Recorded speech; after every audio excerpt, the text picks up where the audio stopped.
Before you can decide what to do with that, a sudden sound cuts through the room. Eh? Other people? Shh. Help! Tasukete! Onegaishimasu!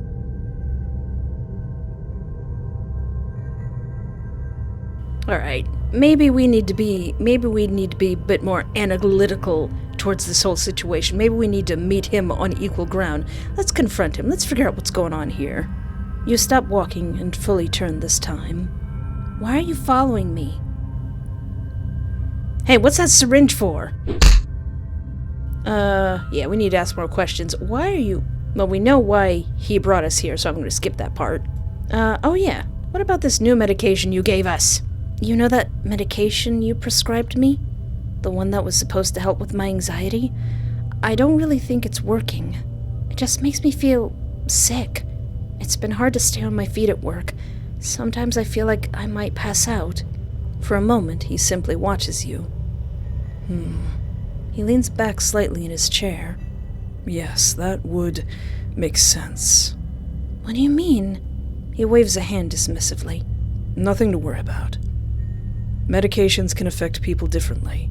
He glances down at the computer screen. Besides, we need to look at that computer screen. He looks back up at you. You won't be needing it anymore. What? Its job is done. Its job? You're here now. You're safe. You don't have to worry about work, or stress, or the outside world. His tone is gentle and reassuring. So the medication served its purpose. Your chest tightens. It honestly worked better than I expected. Did you know it was making me weak? You made me weak so you could tackle me! He tilts his head slightly, like he's confused why that would matter. It helped you rest. It soothed your worries. Is that not what you asked me to fix? He types something on the computer. We gotta get at that computer. There's no further prescription required. Your stomach twists. The conversation reaches an awkward pause before he continues. I'm looking really forward to our future together, Espoir. Now let's look at that computer. What's going on there? The computer sits quietly on the desk, its screen dark but not powered off. You hesitate for a moment before approaching it. If Calvin notices you've been using it, there'll be consequences. That much feels certain. Still, leaving it unexplored could be worse. You decide to satiate your curious mind. He did say he liked that I'm curious. You lower yourself onto the chair and press a key. The screen flickers awake almost immediately. No password prompt appears. That's very irresponsible, Doctor. For a moment, you simply stare at the desktop, surprised by how normal it looks. You read the time. 4:05 p.m. Calvin will likely be here any second. Aw, man.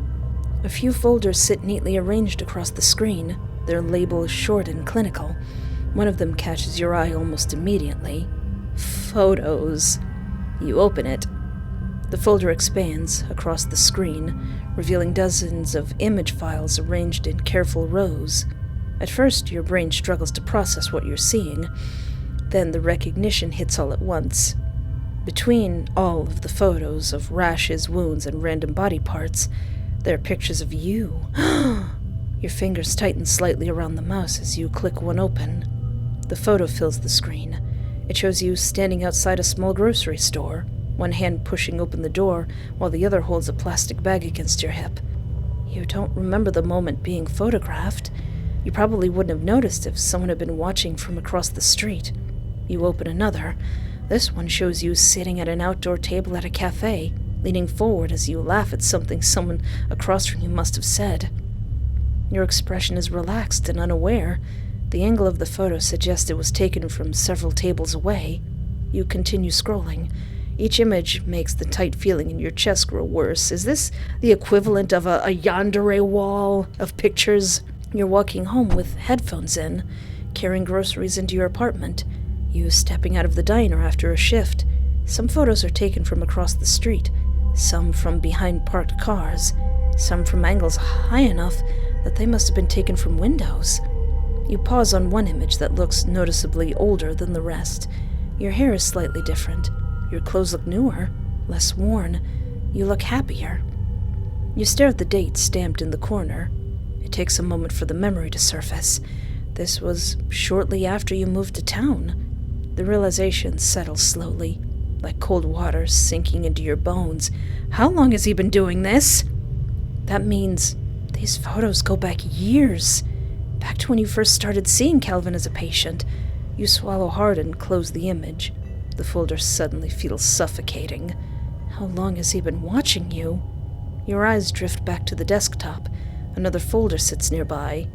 Patient files. You hesitate. Part of you already knows what you're going to find inside. Still, your hand moves before you can stop yourself. The folder opens. Several documents appear in a list, each labeled with medical shorthand. One of them contains your name. Your heart begins to beat faster as you open it. The file contains clinical notes, prescription history, dates, and observations. Your eyes skim quickly through the document, searching for something, anything, that explains what's happening. The medication section catches your attention. You recognize the anxiety medication immediately. The dosage, the prescription date, everything looks exactly the way you remember. Then your gaze drifts slower. Birth control? Your eyes follow the line of text beside it. Prescription status altered. Your stomach twists. You scroll down. A short note sits beneath the entry. Substitution implemented. Placebo administered. Oh no! For a moment, the words refuse to make sense. Then the meeting crashes into you all at once. Your birth controller was replaced. How could this happen without anybody knowing? Your fingers go cold against the keyboard. You stare at the screen, rereading the note again and again, as if the words might rearrange themselves into something less horrifying. They don't.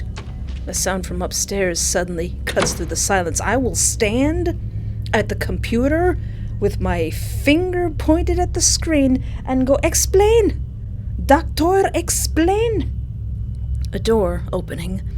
Your head snaps towards the ceiling. The quiet creak of footsteps follows. Calvin is home. Panic surges through your chest. You quickly close the files and push the chair back from the desk. Your eyes flick towards the bed across the room. You move without thinking, rushing back towards it before the footsteps above begin moving towards the basement. Maybe he won't notice your hands are free. All you can do is hope as you hear him thump down the stairs. You hear Calvin begin his descent. His footsteps are steady and unhurried, carrying the quiet confidence of someone who fully expects everything to be exactly the way he left it. A moment later, his hand reaches for your wrists again. His fingers close around your arm with the same careful firmness as before. Either way, I think we should address your invasion of my privacy. Invasion of your privacy? Invasion of my goodies. You can open your eyes. I know you're awake. No, you don't. Fine. Aw, he seems worried when I reject the food. There is genuine concern in the way he watches you, his expression thoughtful instead of irritated. You need to tell me if something is wrong. I can't correct a problem if you refuse to communicate it. He lifts the spoon again, more carefully this time. Try. His voice is softer, but no less firm.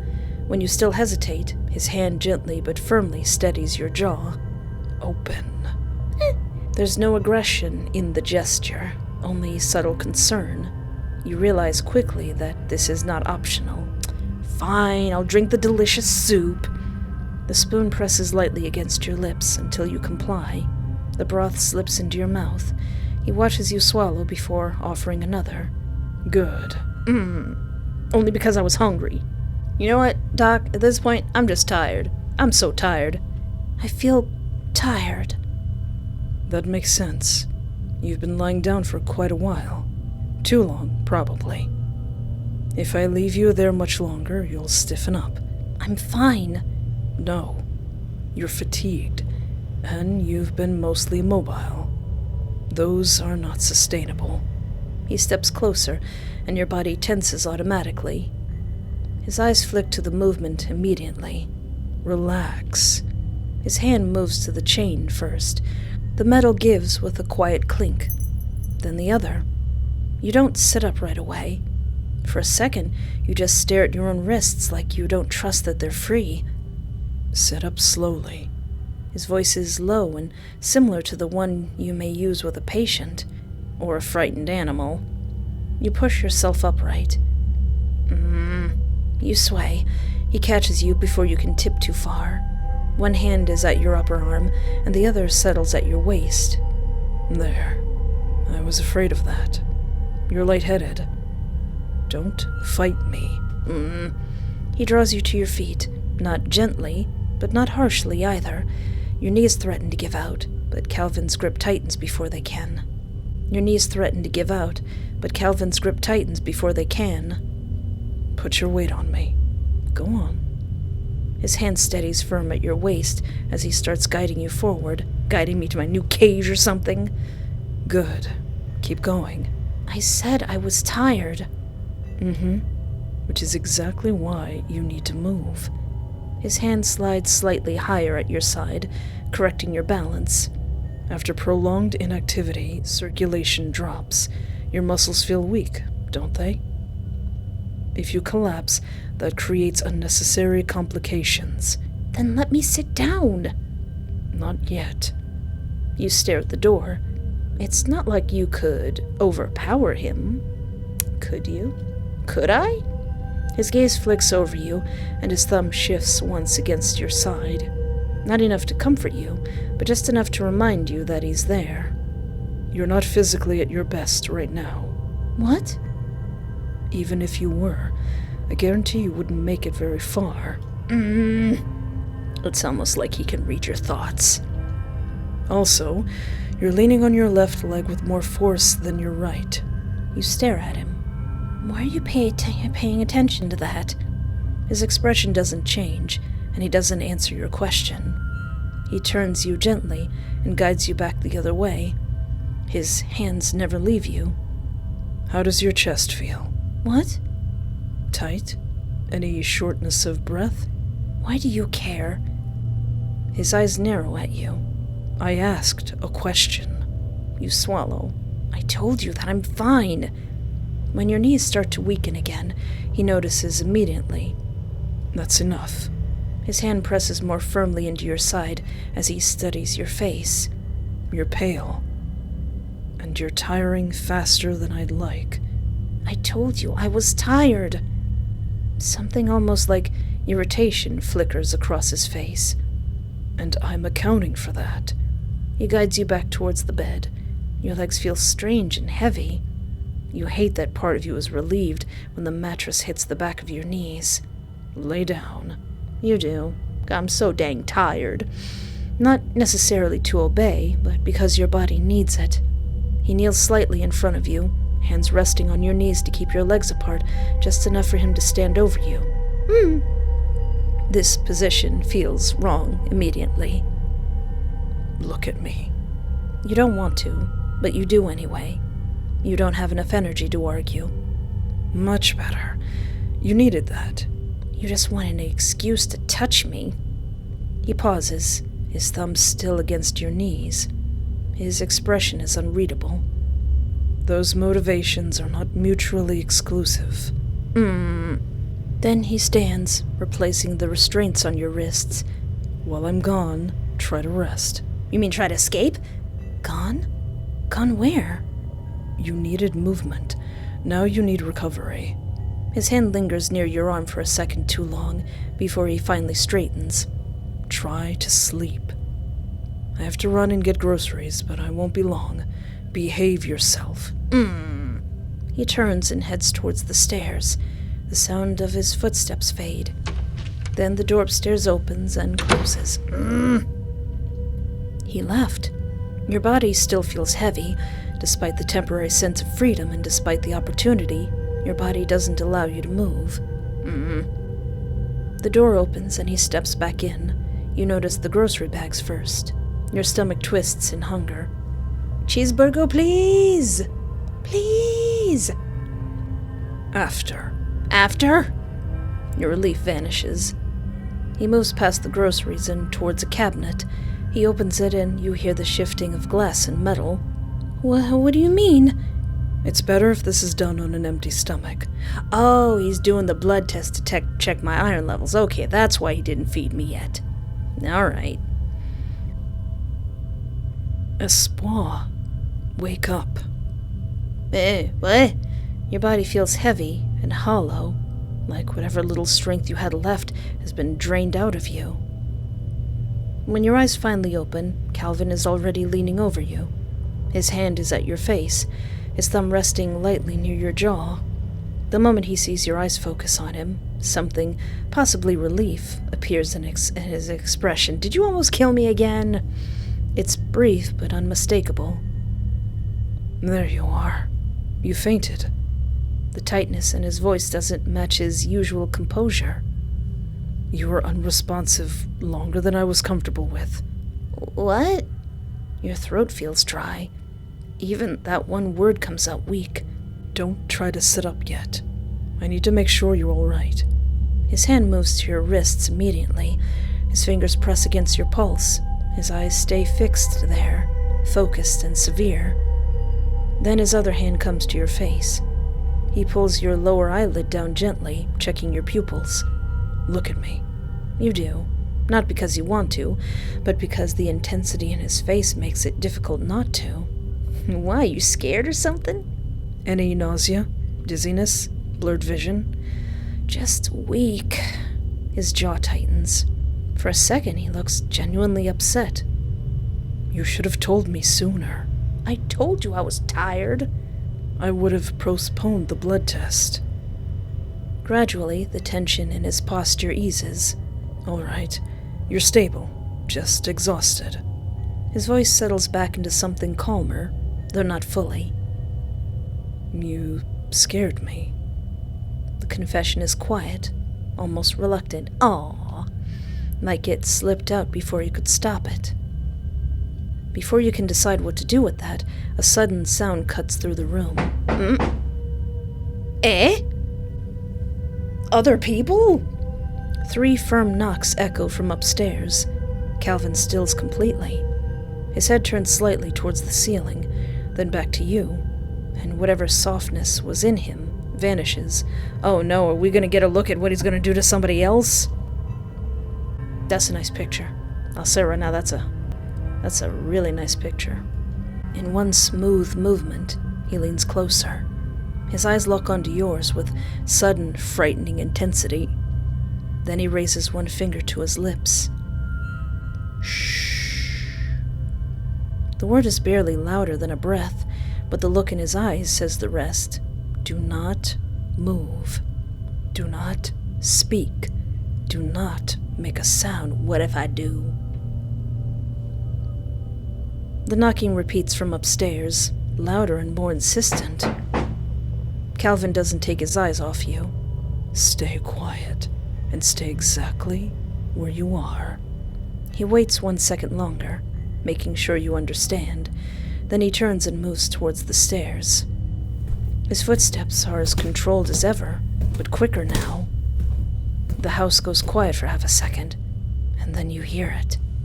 A door opening upstairs, along with Calvin's footsteps, crossing the floor above you. You lie there, every muscle tense, listening. Your pulse still hasn't settled from the way he looked at you, that warning in his eyes. Then you hear voices, muffled through the ceiling. They're too distorted to make out clearly. One of them is his, sounding low and controlled, professional enough that if you didn't know better, it might sound almost normal.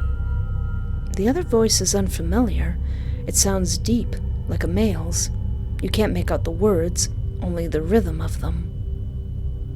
Your whole body goes cold. Someone is here. Someone real. Someone who isn't him. You could scream. You should scream.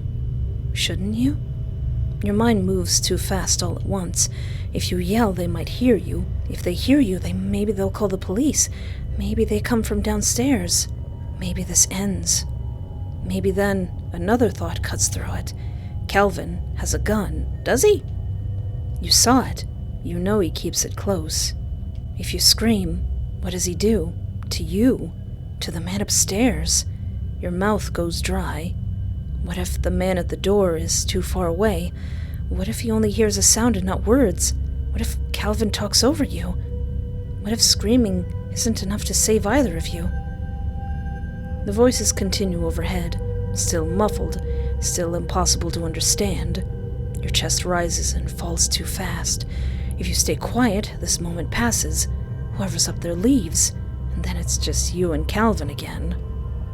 No one knows you're here, but if you scream, everything could get worse, or better. Someone could die. Your body tenses around the choice. Gosh, dang it. I'll let fate decide. The decision tears out of you before you can think any harder. Fate has chosen.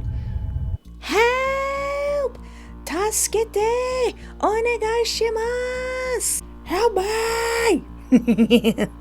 Your voice comes out raw and desperate. I don't want to scream that too loudly because I don't want my neighbors to think I'm in trouble.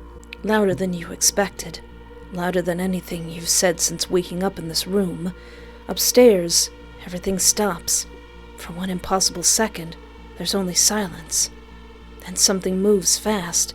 There's a muffled shout you can't make out. And then, ah, dang it. The gunshot rips through the house. Your whole body jolts.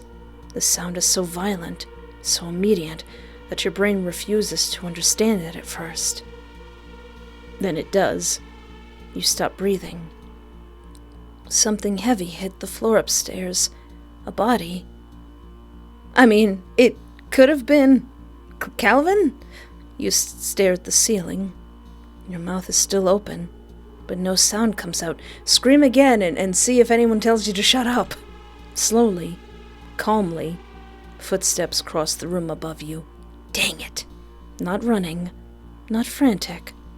Calmer than even before he checked the door. Like this is simply another problem that now has to be dealt with. A door opens and closes somewhere upstairs. A minute passes, or maybe less, or maybe more. Time has stopped meaning anything. When the basement door finally opens, you know it's him before you even see him. Did I goof? Did I do a bad doctor? Tee-hee-hee.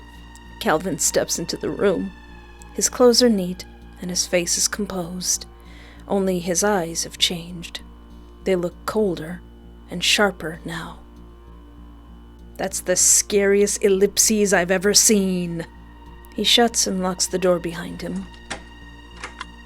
I told you to stay quiet. Yeah, well, if you knew anything about me, you knew that I'm rambunctious. His voice is low, not raised at all. Your throat closes. You can't force out a word. Do you understand what you've done? It wasn't me, it was fate. It was fate. I left it all to fate. He steps closer. He would have left. This did not need to happen. That was an acquaintance from the clinic. That man had a family. He had children to take care of. A sick twist of disbelief turns through you. As if this is your fault. Listen. 90% of this is your fault, sir. As if he didn't pull the trigger. But you panicked. Again. He studies your face for a moment, then exhales through his nose. I need to take care of things upstairs. And I need you to be quiet while I do. Can you manage that? You nod quickly. Because what else can you do? I can make him regret the day he was born. Or at least the day that he met me. Good. His gaze lingers on you. We'll discuss this in the morning. Then he turns and leaves you there with the silence.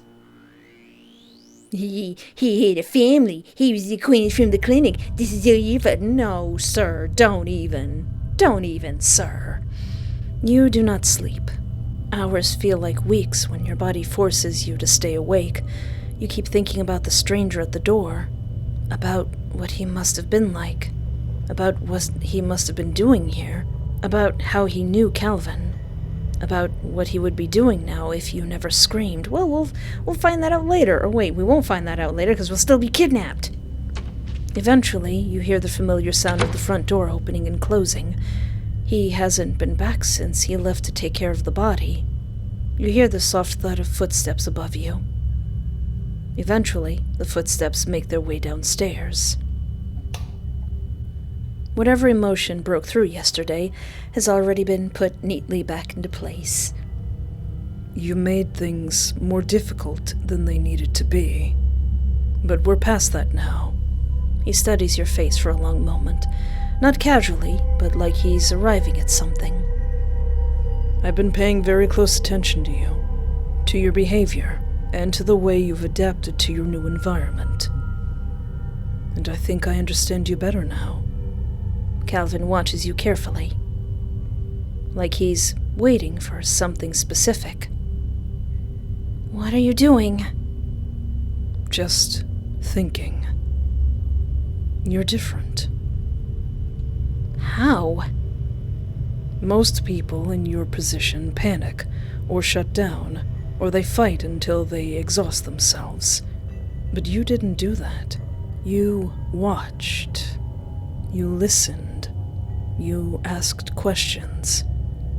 A strange feeling settles in your chest, because he isn't wrong. Even when you were afraid, you were still thinking. He steps closer. You don't pull away this time.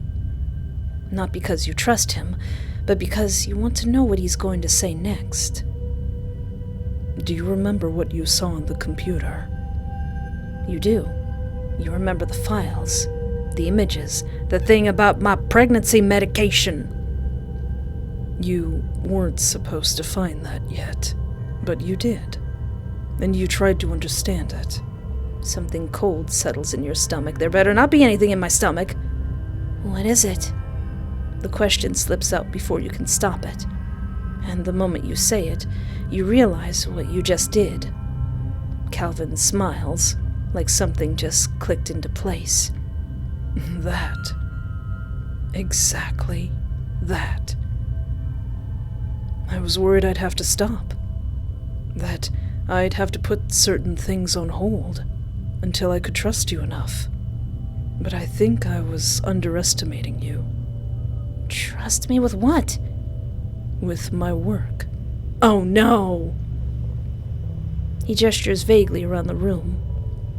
This environment isn't ideal. It's too restrictive. His eyes return to you. And having to keep you down here brought on a whole other set of issues. But if you could be someone who helps instead of hinders, someone who could observe without interfering, someone who could learn. A quiet, creeping dread starts to build. Because you know where this is going. Oh no, are you going to take me on as your apprentice? I wouldn't need to stop. You mean? I mean, I could bring someone else in. The room feels smaller all at once. To continue my work. And you wouldn't just be a patient anymore.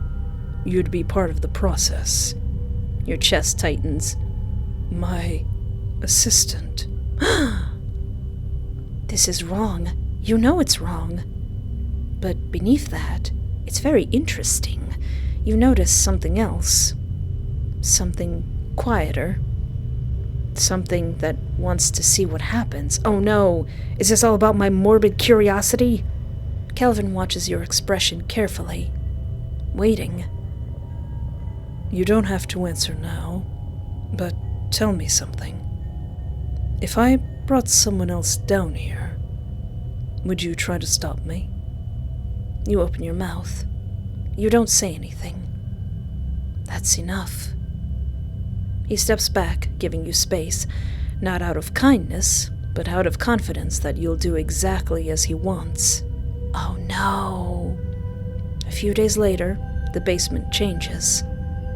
Not dramatically, and not all at once, just enough to make room for someone new.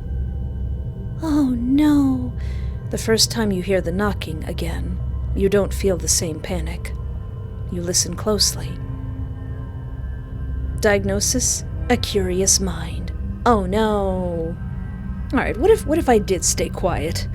You press your tongue to the roof of your mouth, hard, as if that alone will keep the sound inside. The voices upstairs continue, muffled and frustratingly indistinct. You hear the stranger speak again, then Calvin. His voice is low, smooth and controlled, the same voice he uses in the clinic. Your nails dig into your palms. This could have been your chance. Not really. Maybe it still is. But the memory of the gun stays fixed in your head. You already know you might die here. There's no reason to bring an innocent stranger into this. So you stay still, and you stay quiet. After a few more seconds, you hear movement overhead, like a faint shift of weight near the front door. Then the door opens. You hear a murmur, and a pause, and then it closes again. The stranger is gone. At least they're safe. To go back to their family, maybe. You stare up at the ceiling, sick with relief, sick with regret, sick with the horrible awareness that you just let your only witness walk away. Footsteps cross the floor above you. Not hurried this time, but steady and certain. The basement door opens. Happy now? Calvin steps back into the room. He looks at you immediately, analyzing your face, like he expected you to disobey. Is that why he was so calm before? He's like, I knew you would pull some stuff like this. I knew it. Something in his posture eases. Good. He comes closer. There better be some head pats for that good. Thank you for listening. The praise makes your stomach turn. You didn't do it for him. You did it because you were afraid. Because you didn't know what he would do. You made the right decision.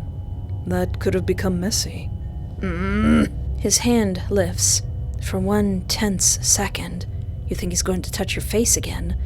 Instead, his fingers brush lightly over your hairline.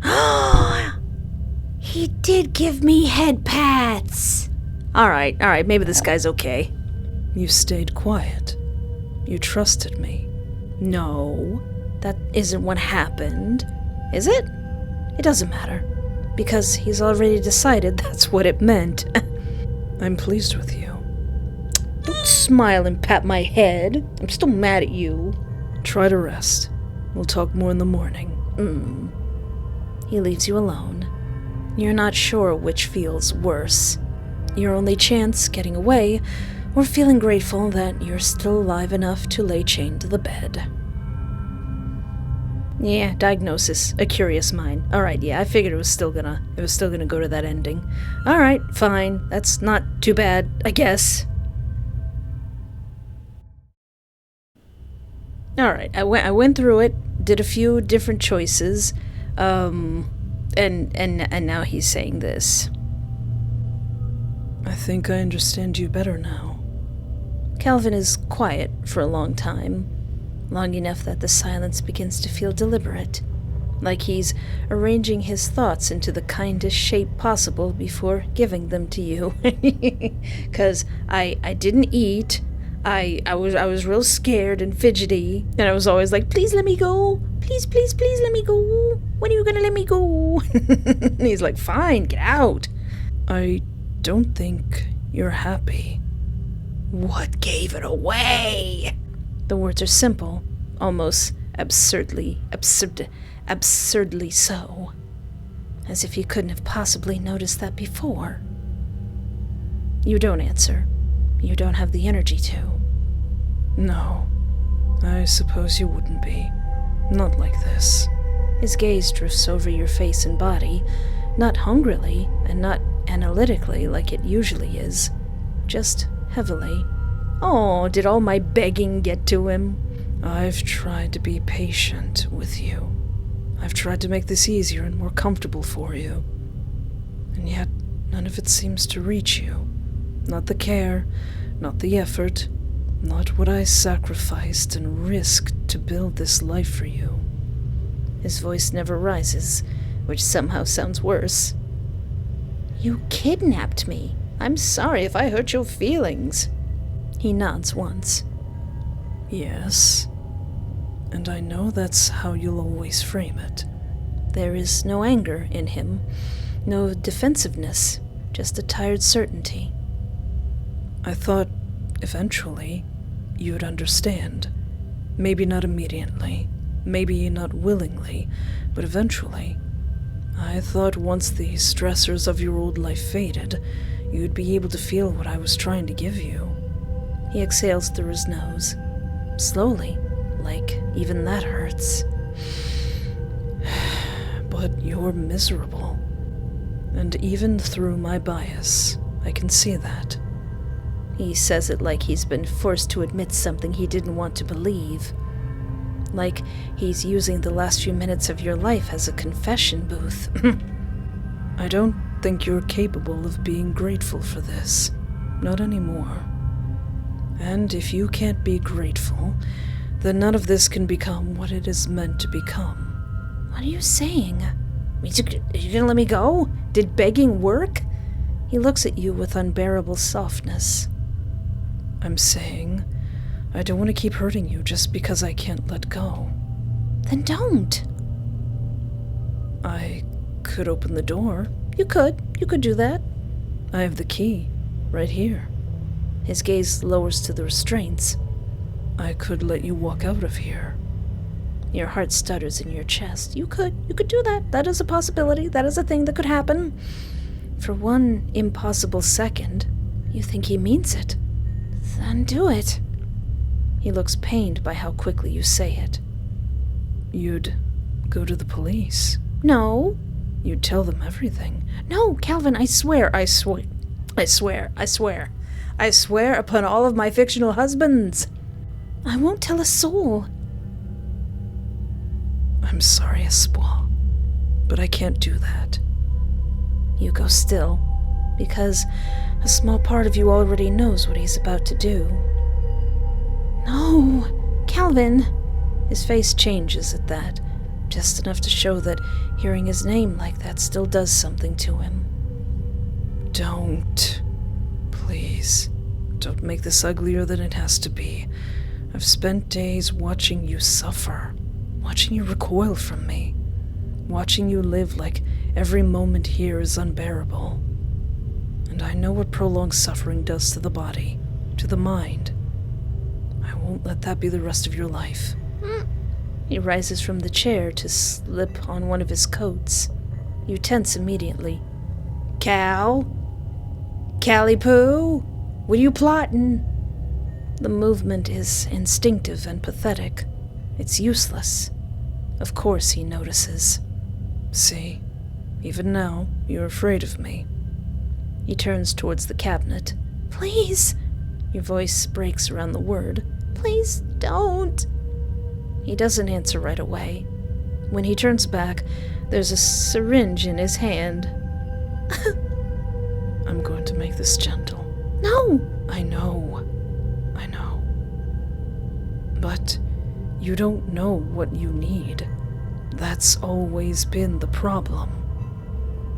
Wait. No. Wait. He comes closer. You pull against the restraints, even though you know better. Even though you know it won't matter. If things were different, if you had just been able to let me love you, if you had let any of this comfort you, I would have kept you forever. His hand closes around your arm. Not rough, but steady, almost careful. I'm sorry. The needle slides in. Ah! You twist, but only once. Your strength leaves too quickly. Whatever he gave you burns less than you expected. Your vision begins to soften at the edges. Calvin's hand remains around your arm until the trembling subsides. Then he moves closer, close enough that you can feel the warmth of him beside you. There. That's better. His fingers brush your hair back from your face. You don't have to be afraid anymore. You don't have to fight anymore. You can rest. Your body feels distant now. Your thoughts unravel, one by one, like threads slipping loose from worn fabric. You try to keep your eyes open, but only because closing them feels too much like agreeing to this. Calvin is still there when your vision blurs, still watching, still making sure the end of you is orderly. I really did love you. And because he says it so softly, because his hand is still smoothing your hair back, because your body is finally too tired to hurt, a small, treacherous part of you feels relieved, and that is the last thing he takes from you. Cause of death? Mercy. You killed me. You euthanized me. You put me out of my misery when all you had to do was let me go. Well, fine. I didn't want to be here anyway. The food sucks. You know what? You know what? I'm mad. I don't even care. I don't even care. Somebody's behind me, I ignore them. You straighten your shoulders and keep walking. If you don't acknowledge it, maybe it isn't real. The footsteps grow closer. Closer. They're not even trying to match your pace anymore. They're overtaking it. You risk a glance. He's only a few feet behind you now. Why are they so fast? Maybe they're exercising. You look forward again. Don't react. Don't encourage it. Just walk. And grip your machete. Your pace quickens despite your command. The footsteps behind you adjust instantly. A presence fills the space at your back. Too close. You can feel the heat of them now. A gloved hand suddenly catches your elbow. Hey! Let go of me! You twist sharply, but their grip tightens. The other hand comes up fast. It covers your mouth before you can scream. Your back is forced against them. Your heart slams wildly in your chest. God, I really thought you'd pay more attention to your surroundings. I was so prepared and nervous for nothing. You struggle harder. As I'm offended. Your nails scrape uselessly against fabric. He shifts his weight slightly, adjusting you effortlessly. Please, hold still. Something cold presses against the inside of your arm. You freeze. No, no! The sting comes a second later. You gasp against his palm. Your muscles weaken almost immediately. Your knees give out. He keeps you upright with ease. There we go. Rude. The world tilts. The streetlight above you blurs into a halo of yellow. Your fingers twitch weakly against his sleeve. The mask hovers at the edge of your fading vision. How easy. Darkness pours in from the edges of your sight. I'll show you who's easy. I don't care, I'm too tired. I'm just so dang tired. Are there any other health concerns you're worried about, Espoir? Nope. I don't even care. No concerns. Nope. No concerns. Calvin watches you for a moment. Something disappointed appears in his expression. None? Nope. He leans back slightly in his chair. His fingers tap once against the desk. That's unusual. Yeah, well, when you've been strapped to a bed as many times as I have, it just kind of becomes numb. How? He studies your face carefully. You're normally very curious. You ask questions about your body, about your treatments, about everything, really. His voice remains calm. There's a quiet expectation behind it. It's one of the things I admire about you. Is this going to get him to fall out of love with me? Patients who ask questions tend to recover faster. He folds his hands together on the desk. So, I'll ask again. Do you have any concerns? Nope. No, I have no strong feelings one way or another. Still none. Calvin watches you carefully. The faint disappointment from earlier deepens. I see. He folds his hands together on the desk. I'm beginning to feel like you don't care very much about your health after all, Espoir. That's not... You were exhausted when I found you, working long hours, skipping meals, ignoring symptoms. His gaze sharpens slightly. And now you're sitting in front of a doctor, someone giving you the chance to ask questions, and you refuse. He exhales quietly. That's disappointing. He turns back to the computer. The keyboard clicks softly. He just types in DGAF. This change in behavior and lack of curiosity can indicate a deeper issue. You mean depression? It's likely not a particularly healthy response. What are you writing?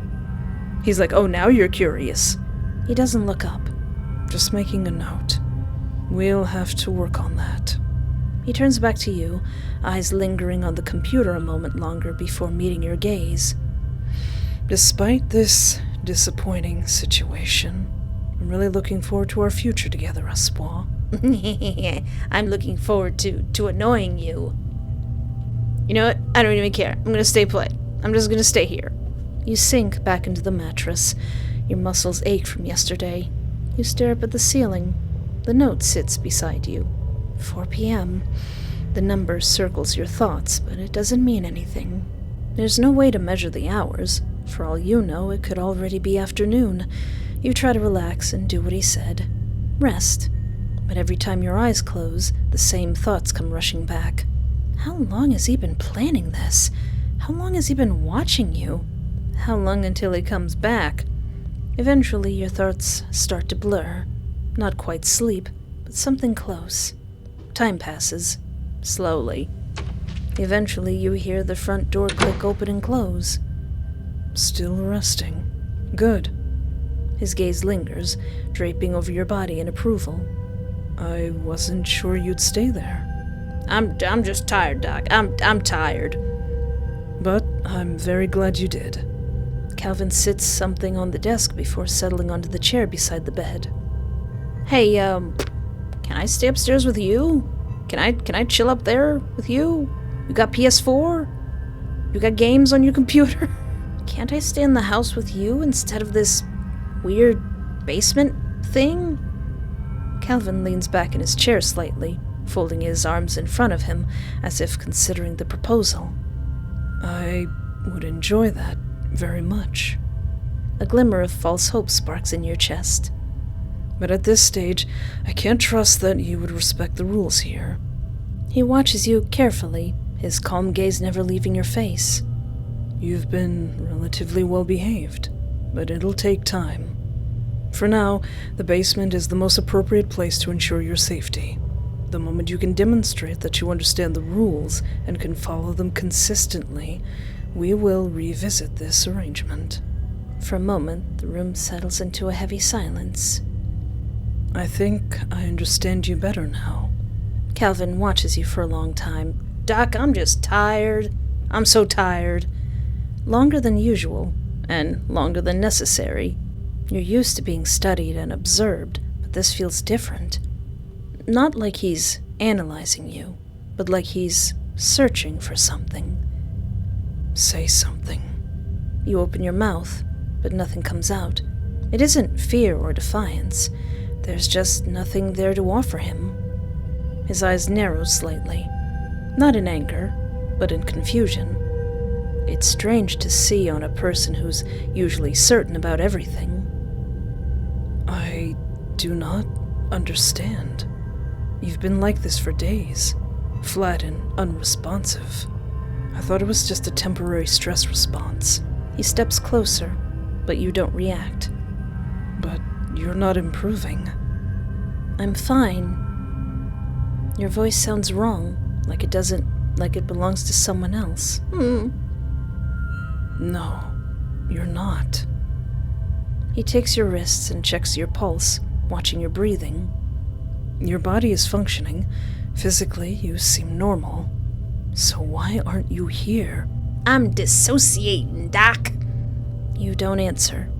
Not because you're refusing, but because you don't know the answer either. Oh, is this the depression ending? He tries to fix it.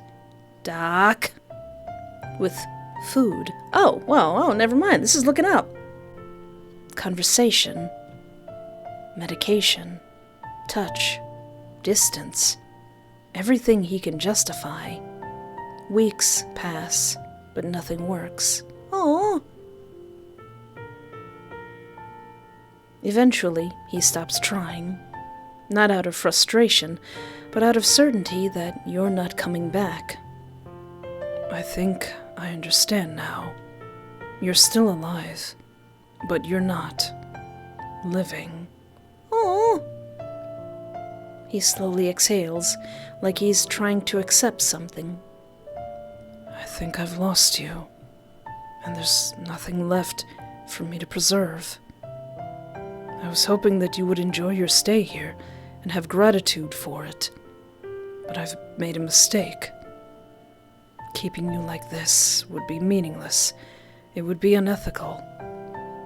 Doctor, I think there are several things that you've done that could be considered unethical. He steps away and opens the cabinet. You watch him move, but you aren't scared. He grabs the coat that goes with his uniform, slipping it back on. When he turns back, there's something in his hand. Wait, you're not gonna do this again, are you? This will be quick. But, wait. Hold on a sec, Doc. All you gotta do is convince Sony to release Bloodborne on Steam. That'll wake me up. That will wake me up from a coma. You don't respond. You don't resist. You don't even think about resisting. He takes your arm, steadily and carefully. I won't let you exist like this. There's no apology in his voice. The sensation is brief, barely even painful. You just feel the pressure, then warmth. I'm head out. Ah! Your body begins to slow. Why is everything scary now? Your thoughts, already distant, begin to fade. Something inside you loosens and unravels, and for the first time, there is something there again. Faint, small, but unmistakable. Gratitude. Not for the life he gave you, not like he wanted, but for letting you rest. I'm like fluffing, finally! Cause of death, passivity. Okay. I cared so little that I died from it. Alright, I've been a bit of a butt this entire time, but then again, he did kidnap me. So what if I go through and I'm nice? What if I'm nice with it? Also, a huge thank you to the developer for providing a very clear and concise walkthrough. That is incredibly helpful. Thank you so much. I virtually hand you a cookie. Politely greet the intruder who is sneaking up upon me. Who is sneaking up upon me, I so quietly wonder. Hi. Sorry. I just noticed we were walking the same way. The figure hesitates, like you startled them.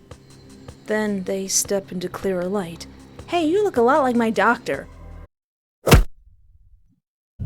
Now, I should ask him why he's staring at me, but what happens if I flirt with him? You know, for someone who went through all this trouble, you're acting very shy. Hee. Nothing? Aw. What? You kidnapped me, tied me up, and started monologuing like a man with very specific fantasies. So what now? Do I scream? Or does that ruin the mood? Careful. Aw, but isn't that what you wanted? This is the true route that Espoir would take. You are only trying to provoke me. Is it working? That isn't the point. Besides, we have work to do. Aw, you're no fun. Why are you even staring at me, bro? He blinks, then looks away, almost embarrassed. Sorry. I didn't mean to make you uncomfortable. He pauses, then speaks quieter. I'm just so used to seeing you in a professional setting. He exhales, something like relief. But I don't have to be professional anymore. He smiles, unsure, a little unhinged. Aw, how cute! It's sort of freeing, but honestly, I don't quite know where to start. Calvin exhales slowly, as if settling into something routine. Well, I suppose a general checkup would be a good place to start. You know, Calvin, I'm getting the feeling that you don't allow yourself to smile. You don't allot yourself any whimsy. You need more whimsy in your life. His hand comes up instead, fingers resting lightly at your jaw, guiding your face towards him. Doc, please, no. He leans in, then his lips meet yours. Huh? He exhales softly against your mouth, and for a moment he stays there, savoring the contact more than acting on it. I'm gonna kiss him back. You don't know what makes you do it, but when he starts to pull away, you follow him. You kiss him back. For one brief second, Calvin loses the rhythm himself. His breath catches against your mouth. Then his hand tightens slightly at your cheek. Oh, indeed. Your face burns immediately. I don't know why I did that. 'Cause I'm being nice. I do. Then he kisses you again. His hand shifts from your jaw to your cheek, thumb brushing lightly along your skin as he tilts his head, deepening it just slightly. His goatee grazes your chin. A quiet sound leaves him, something in between a breath and a content hum. When he pulls back, it's not far, just enough to look at you. His thumb traces your cheek, slow and repetitive. Your stomach flutters, and you can't tell if it's from anxiety or from his touch.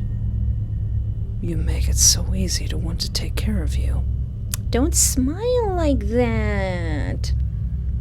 He leans in again, pressing another kiss to your lips. Then one more, like he doesn't quite want to stop. His hand drifts, slowly and absent-mindedly, down from your cheek, along your neck, resting lightly at your shoulder. He pauses there, tapping his fingers near your collarbone. Then he pulls back. No. He speaks low and quiet, almost to himself. Why not? Why not? Let's get this relationship started the proper way. He lets go of you completely, stepping back from the bed, like the distance is necessary. He runs his hand through his hair. He turns slightly away from you, jaw tight. Then he steps towards the stairs. I'll be back in 10 minutes. He pauses at the bottom step. Don't go anywhere. Wasn't planning on it, Pookie. He lets out a quiet, almost amused breath at his own joke. Then he disappears upstairs. What is he doing? There's something I want to ask you, and I want you to answer honestly. I believe I know the answer already, but I need you to say it. Do you love me? You know what? Maybe this arrangement ain't so bad in some kind of delusional, sick way. I sure do pookum schnookums. Yes. Calvin doesn't move. He just stares at you, like he needs to make sure he heard you correctly. Then he exhales with real, unhidden relief. Aww. I knew it. Or, at least, I thought I did. There were times I wondered if I was being careless, if I was letting my own feelings distort what I was seeing. You have to understand, I know I'm not impartial when it comes to you. I started noticing things, the way you looked at me, the way you responded to me, the way that you were looking at my chest disrespectfully, the way your body relaxed, even when your heart was racing. And I kept thinking, maybe I'm just seeing what I want to see. But I wasn't. Was I? Aww. Nope, you're stuck with me now. You showed me extreme affection, and now I'm not going to leave. You don't answer. You already did. Oh no. When he steps closer, you don't pull away. Not because you forgot you can, because some part of you doesn't want to. I knew you'd understand eventually. You just needed time. Yeah, I just needed to go through, 8 endings? His hand slowly rises to your face. When his fingers touch your cheek, you don't flinch. You look like you have something to say. Say it. How much do I owe you? I don't have insurance. Nothing. Shame. Wait, am I supposed to write something there? His thumb brushes lightly beneath your eye, then across your cheekbone. Not checking or examining like he usually does, just touching. Like he's allowing himself to enjoy it now. Aww. You don't have to be afraid anymore. Everything is going to be easier now. You want to believe that. Maybe you already do. He leans down and kisses you. Not like someone losing control, but like someone finally taking something he has been careful not to touch. His hand stays at your face. His other one settles possessively at your side. When he pulls back, it isn't far. His forehead rests briefly against yours. I really do know you. Better than anyone else. Aww. After that, things change. The restraints come off. Privileges replace them. He stops pretending not to stare. And he just stares anyway. Stops pretending his hand lingered by accident. Stops pretending his attention is only clinical. When he wants your attention, he takes it. When he wants you near him, he says so. When he touches you, there's less hesitation in it now. And somehow, that makes him feel even stranger. Oh no, he's putting too much whimsy into his life. Less controlled. Less distant. Creepier. Uh-oh. Like the version of Calvin you knew before was only ever a mask, and now he doesn't see any reason to keep it on. Uh-oh. He smiles more. That's good, right? Not in a comforting way, but in a private way. Like he's always thinking something he hasn't said yet. At night, he keeps you close, with an arm around your waist and a hand at your back. Oh, he's a cuddler. And whenever you look at him now, you can see the obsession more clearly than before, not hidden behind professionalism. You stay, not because you have to, because leaving doesn't feel like an option you want anymore. Like, oh, it's just my crazy doctor friend. And when he touches you now, it feels different. You grow accustomed to it. You begin to crave it. Just like he planned from the beginning. Diagnosis, a loving heart. Or diagnosis, a people pleaser. What if I type in, I love you? I know. Something about the way he says it makes your stomach twist.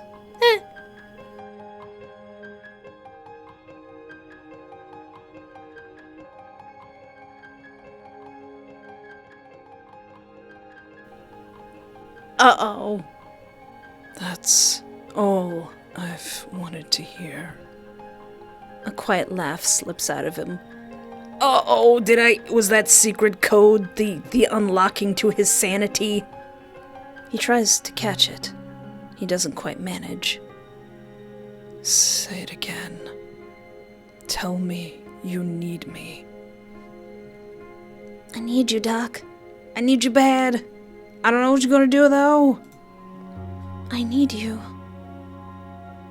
No. Properly. Tell me who saved you. Calvin saved me? Eep. Good. Again. You saved me. Again. You saved me. And what do you say? Thank you, Calvin. I'm just making him even crazier now. Good. That's better. Better. Better? Better. We'll keep practicing until you don't have to think about it anymore. Secret ending. Made better. Just Be Patient, a visual novel by Hexed Honey. Writing, art, music, coding, designed by Hexed Honey, made with Ren Pie. A special thanks to my playtesters and to my sister. She's always been my biggest supporter. Aww, this is my first completed game. You should be very proud of it. Excellent. Excellent job. I applaud it. I applaud it. And thank you for your patience. Calvin is not real. You are okay. Aww. This is helping, trust me. Take a deep breath. This is a tree, by the way. Watermark, watermark, watermark. Enjoy these happy images. You are safe. Take your time. Aww, you are safe here. Aww, that's so cute. You are safe. I've got that dog in me. Shutterstork. Lovely. Hello, Editor SY here. Recording a few scenes that I forgot to record because I didn't know they were there. Let's start with, flirting. You know, for someone who went through all this trouble, you're acting very shy. He keeps his gloved fingers over your bare skin. Heart rate is elevated. That's expected. He releases your wrists and reaches for a blood pressure cuff. He wraps it around your arm with practiced efficiency. For the record, this is the best first date I've ever been on. His eyes flicker up at yours once before returning to your arm. Try to relax. What? Nothing. Doc, these are my best flirts. He steps back. Now, how are you feeling? Feeling pretty hot. I don't know, I just feel hot. Define that. What? Temperature or something else? Something else. Definitely something else. I hope you're picking up what I'm putting down, Doc. The question throws you off, and of course he notices. You're difficult to interpret sometimes. Well, there's an easy fix for the heat. Before you can respond, his hands move. He adjusts your clothing, unbuttoning and loosening them slightly, exposing more of your skin to the air. Wait here. You almost laugh, like you have a choice. He leaves. He quickly comes back with something in his hand. Hey, Doc. Hey, Doc. Now, if I squinted real bad, this video might get demonetized. This should help. A popsicle. It's bright red, already starting to melt slightly. It's strawberry. Mostly water and fruit, but it'll cool you down. He holds it out to you. You instinctively reach for it, but the chain pulls tight. Ow! You didn't even make it halfway. You did that on purpose! Recognition appears in his expression. Right. For a second, it looks like he might undo it, but he doesn't. Instead, he steps closer. Close enough that you can feel the residual warmth from his body. The popsicle lifts again, this time towards your mouth. Open. You hesitate. His eyes don't leave you. You said you were hot. Slowly, you comply. The cold hits you immediately, sharp against your tongue. The popsicle moves slightly as you take it into your mouth, and he adjusts his grip without thinking. Really hope nobody is, walking in on you as you're watching this part of the video. It takes a second to realize what this looks like. Oh no, it didn't. It took less than a second. The angle, the movement, the way he's holding it. Editor me in the future? Wait, I am editor me in the future. Is there something I'm gonna have to edit out right after recording this? You can't tell if he notices. He watches your face closely. Good. That should help you regulate your temperature. His hand holds the popsicle steady, guiding it in and out with a subtle rhythm that mimics something far more intimate. Doc, you're doing this on purpose. See? It's working already. His voice is calm, but there's a faint tension in his jaw, a flicker in his eyes that betrays the stoic mask. He doesn't pull the popsicle away, letting you work on it while he stands there, his presence looming. The chain rattles softly as you shift, trying to get more comfortable, but it only reminds you of your helpless position. You're doing well. Taking it like that. It's helping. Shut up! The words hang in the air, laced with double meaning.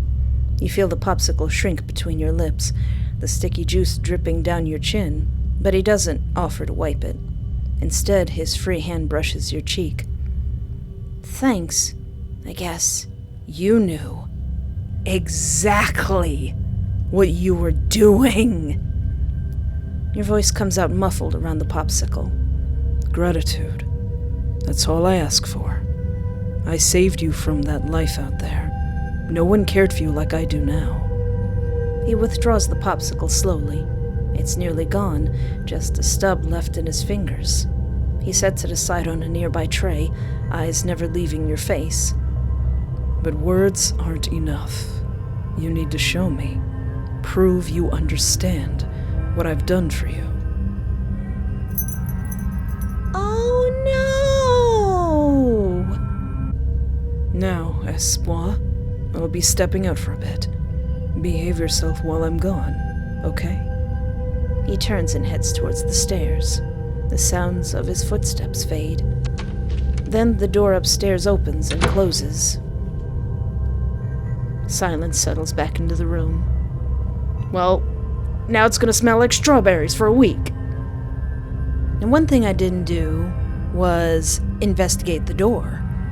You approach the door with determination, heart hammering in your chest. The metal handle feels cold under your fingers. You gently turn the handle, ignoring hoping for it to just open. It's locked from the outside. Your attempts became more desperate. You twist it, tug at it, slam your shoulder against it. Nothing. The door does not budge. Panic bubbles up as you slam, kick, and shake it again and again. Your cries echo off the walls, raw and desperate. You claw at the door like a trapped animal. I bet he'll love that. Tears sting your eyes as your frustration grows. No matter what you do, the door holds fast. It is impossible. Your chest heaves as you collapse against it for a moment, trying to steady yourself. Finally, you take a deep breath, wiping your face and forcing your hands to stop trembling. You step back, leaning against the wall, trying to compose yourself. Just as you're about to turn away and explore the room again, you hear it.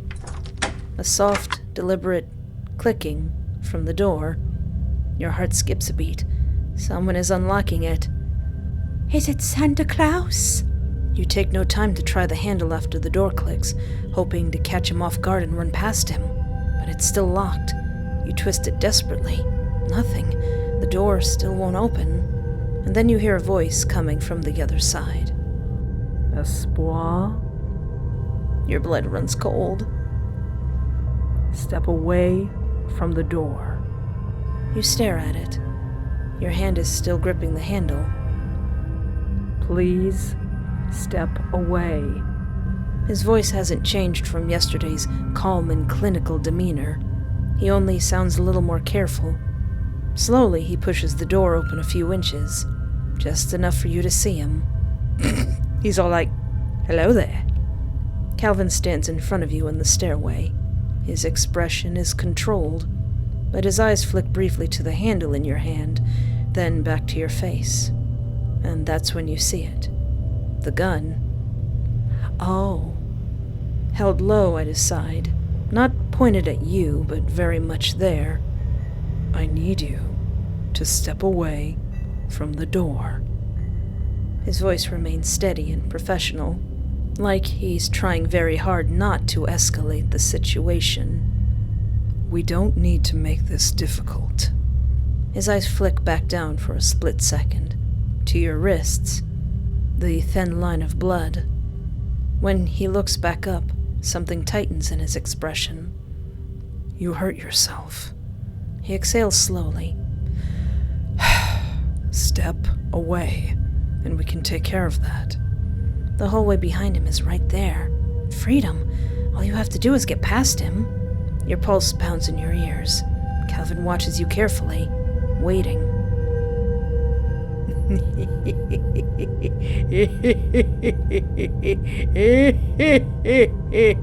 I should save my game first.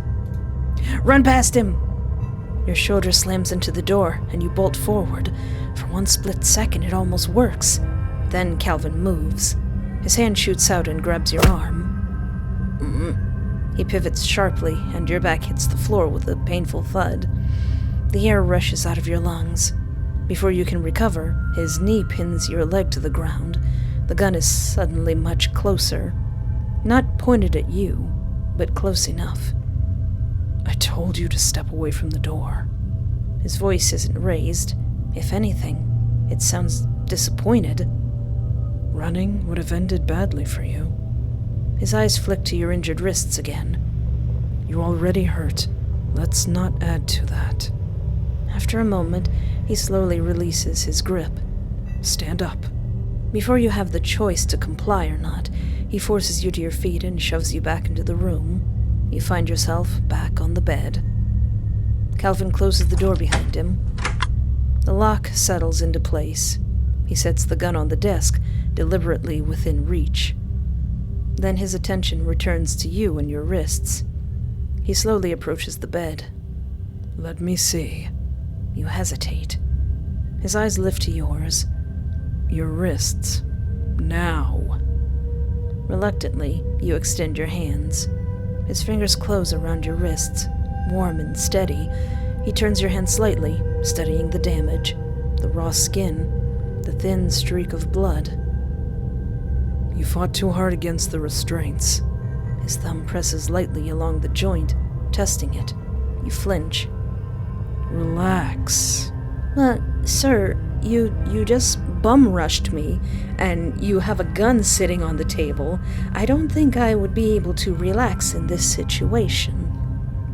He releases your wrists and moves to a cabinet nearby. You hadn't noticed it before. He opens it. Inside are medical supplies, organized and prepared. He returns with alcohol and gauze. "This will sting." Wait, what if I tell him that I'm feeling dirty? Now, am I feeling dirty, or am I feeling dirty? I feel dirty. His expression shifts into something almost interested. "Physically, I presume?" His eyebrow lifts slightly. You hesitate, then nod. "Shame." What did that mean? "Nonetheless, I would never deprive you of proper hygiene. Not intentionally, anyways. I suppose I haven't been allowing you to maintain that, have I?"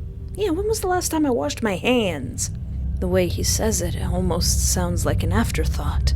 Like it simply slipped his mind. Yeah, and when am I going to go to the toilets? He steps closer, reaching for you. The restraints are undone with a quiet click. "Come on. Careful." His hand settles on your arm, guiding you upright. Not quite rough, but not optimal either. Ooh, we're in someplace different. The bathroom is perfectly clean. He positions you in front of the sink, already reaching past you for a toothbrush. Open. You hesitate. Is he not even gonna let me brush my own teeth? Now come on, Doc. That's where I would draw the line. You comply. He looks down at you, inspecting your teeth. He prepares the toothbrush and places it in your hand. "Go on." You start brushing. He watches you brush for a few moments, before turning slightly, reaching over to start the shower. Water hisses to life behind you. Steam begins to gather slowly in the air. You'll feel better after this. You spit into the sink, rinsing your mouth. Calvin is behind you instead of in between you and the door. You stare at the handle. Your legs tense as you prepare to run. He notices. He immediately seizes your arm, holding it tightly enough to bruise. Don't even think about it. You can't stop me from thinking about it. Even with him behind you, you can feel his eyes study you. The sound of the shower fills the room now, but not loud enough to drown out your thoughts. My thoughts of thinking about it. You should feel relieved. You wanted this. Is he gonna leave or stay here? Behind you, the water keeps running, waiting. Before you can decide whether you even want this, his presence is suddenly close behind you. His chest brushes faintly against your back as he reaches around you. Hold still. His voice is quieter and more focused now. His hands move to your clothes. Hey! He gently pushes your hands away. Fabric shifts and falls away until you're left naked in front of him. Your skin prickles as the air hits it. You feel exposed. Then, you hear the distinct sound of a belt unfastening behind you. Oh. Your stomach drops. No. You don't turn around. You can't. He's not leaving. The realization settles in slowly. You step forward into the shower before he has to guide you. Warm water cascades over your skin. You instantly feel your muscles loosen and your body relax. God, it feels so good. Almost enough to make you forget about your situation, but not enough to drown out the tension you feel as he steps in behind you. Relax. Again, Doctor. I cannot relax. There is no relaxing in this type of situation. His hand settles briefly at your shoulder. Then it's gone. He reaches past you, adjusting the temperature slightly. Then his fingers move into your hair. You flinch. You're fine. He works the shampoo in slowly. His fingers drag against your scalp in a way that almost... You stop the thought. No, continue. If we're in this situation, we might as well find a way to enjoy it. You don't want to acknowledge how satisfying it feels. He rinses. Calvin, I can do this all by myself. He ignores you as he reaches for the conditioner bottle. His hands linger longer this time. They move slower now, dragging through the strands and separating them carefully. Then they move lower, a cloth replacing his hands. He starts at your shoulders, down your arms, then your back. The water keeps running. Steam thickens the air. You don't know where to look. You definitely don't want to look behind you. Says you. I'm looking. I'm gonna look and I'm going to stare, disrespectfully. So you just stare at the shower wall. He drags the cloth lower, down to your stomach. His thumb brushes against it, gliding up and down absent-mindedly as he scrubs your skin. His breath brushes faintly against your skin. Or maybe it's just the heat from the water. You can't tell. You're still tense, Espoir. The soapy cloth pauses just above your thighs. It presses against your inner thighs, parting them slightly with firm insistence. Doc, keep this professional, sir. You shift, trying to close your legs, but his free hand steadies your hip, holding you in place. Calvin, please, I can... Remain still. He discards the cloth entirely before gathering a soapy lather on his fingertips. Sir, I hope you know that there's not supposed to be too much soap down there. He moves between your legs, cleaning with slow, deliberate strokes. Calvin! Do not worry. This soap is unscented. Yeah, but still. He rinses his fingers under the spray, then he returns, ensuring no residue remains. For a second, neither of you moves. Then you feel soft, soothing fabric gliding across your skin. He wraps another around his own body. Dry off. You hesitate. He watches you for a moment longer than necessary. You can manage that part. Oh, can I? Can I, Doc? There's something almost dismissive in the way he says it. Like this is the only thing he's willing to leave to you. Really, the thing I hate doing the most, the drying off, you can't do that for me? Ugh. You dry yourself quickly. When you're done, he steps forward again. His hand finds your arm without hesitation. He guides you out of the shower. The floor feels unsteady under your feet, or maybe that's just you. He doesn't let go of you, not even for a second. By the time you reach the bed, your body already knows what's coming. Do I? Sit. I are not dog. You do, because it's easier than resisting, because your legs still feel weak, because he's already guiding you down anyway. The mattress dips beneath you. You barely have time to adjust before his hands move again. Cold metal closes around your wrists, then the other. The restraints settle back into place, like they never left. There. That's better. You stare at him, still damp, still trying to process everything that had just happened. I'll be stepping out for a bit. Behave yourself. He turns and heads towards the stairs. The sound of his footsteps fade. Then the door upstairs opens and closes. We did it. We got all the endings. Now Editor Me in the future has to edit them all together. Wait, I'm Editor Me. Well, that was Just Be Patient, and goodness, for this developer's first game, this has really good writing, gorgeous art, a yandere who's actually kind of unsettling. And you guys know the kind of yanderes that I've come up against. You know that I love creepy doctors. This is probably the second creepy doctor that's actually scared me. If I make another top whatever scariest visual novel characters, Calvin, Doc Cal is going on there. This was absolutely phenomenal. I really enjoyed this. And of course, if you would like to play this game for yourself, there is a link in the description of my video. Please heed the warnings, and don't forget to rate the games you really, really like, and follow the developer. It really does help out their games. And of course, if you would like to watch me play more amazing visual novels with questionable love interest, feel free to peruse around my channel, and don't forget to like, subscribe, or interact in any way that's comfortable for you, because that really does help out my channel. It helps it grow, it helps more people find it, and it gets us closer to 100,000 subscribers. But anyway, thank you so much for hanging out with me. Take care of yourself, have a great night, and remember, there is always hope.